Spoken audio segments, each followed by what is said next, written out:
नमस्कार, आदाब, सत श्री अकाल। आज हम बात करेंगे, डिस्कस करेंगे राम मंदिर विवाद के इतिहास के बारे में, राम मंदिर के कुछ प्राचीन नक्शों के बारे में। यह विवाद शुरू होता है 1528 से, जब बाबर भारत आया था, उस समय लेके 2020 तक, जब तक सुप्रीम कोर्ट का इस पे फैसला नहीं आया। यह विश्व का सबसे लंबा विवाद है, जो कि 492 साल 492 ईयर्स तक चला था। सुप्रीम कोर्ट में चले जाने वाला दूसरा सबसे लंबा हियरिंग, जो कि 40 दिनों तक चला था। अगर अयोध्या की उस भूमि की बात करें तो उसे हम प्लॉट 583 बोलते हैं। राम जी के जल समाधि लेने के बाद अयोध्या उजाड़ हो गई थी। उसके बाद उनके दूसरे बेटे कुश ने वापस उसे बसाया अयोध्या को। उसके बाद उनके 40 वंशजों ने वहाँ पे राज भी किया। उसके बाद हम पहुँचते हैं सीधे 57 AD, जब राजा विक्रमादित्य का समय था। उस समय उन्होंने राम मंदिर को वापस से रेनोवेट करवाया। तो 1528 में जब बाबर का शासन आता है, उस समय ये माना जाता था बाबर जो भी किंगडम ऑक्यूपाई करता था, वहाँ अपने रिलीजन को फैलाने के लिए वो वहाँ के मंदिरों को हटा के मस्जिद बनाया करता था। बाबरी मस्जिद बनाने के लिए उसने अपने कमांडर मीर बाकी को ऑर्डर दिया था। कहा जाता है समय के साथ मुगल शासन कमज़ोर होने लगा था। साल था 1717। राजा जय सिंह, जो जयपुर के राजा थे, वो चाहते थे राम मंदिर में हिंदू भी पूजा करें।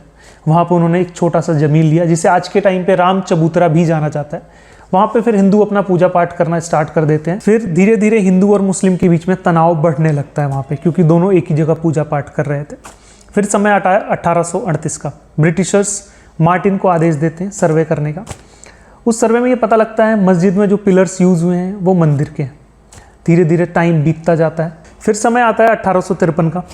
उस समय निर्मोही अखाड़ा ये क्लेम करता है मस्जिद जहाँ बना है वो जगह मंदिर की थी, उस जगह पे राम मंदिर पहले हुआ करता था। अब समय आ जाता है 28 नवंबर 1858 का।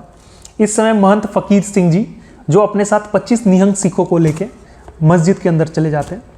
मस्जिद की दीवारों पे वो गुरु नानक जी और राम जी का नाम लिख देते हैं। मस्जिद के अंदर वो पूजा पाठ शुरू कर देते हैं।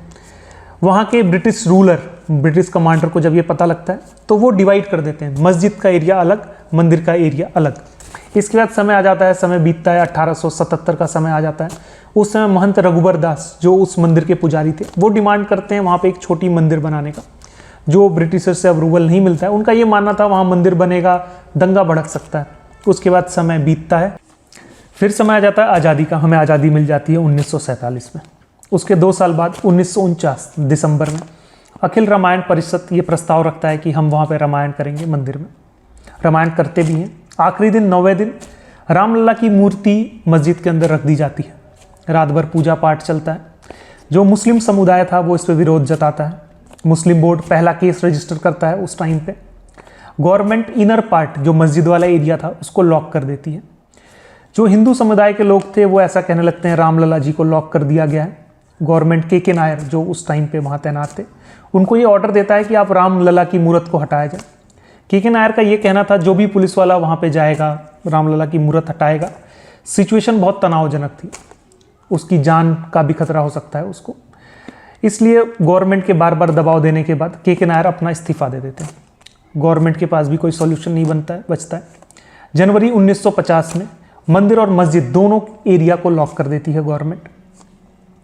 सिर्फ उसके अंदर महंत, जो वहाँ के पुजारी थे, उनको ही अलाउड था, वो अंदर जाके पूजा पाठ कर सकते हैं, भोग लगा सकते हैं। वहाँ के कमिश्नर को गवर्नमेंट ये आदेश देती है कि आप यहाँ के 2 मैप सबमिट कीजिए। इसके साथ ही राम मंदिर का इतिहास यहाँ पे ख़त्म होता है। अब हम आपसे अगली वीडियो में मिलेंगे नई जगह, नई जानकारी के साथ। Thank you so much for watching.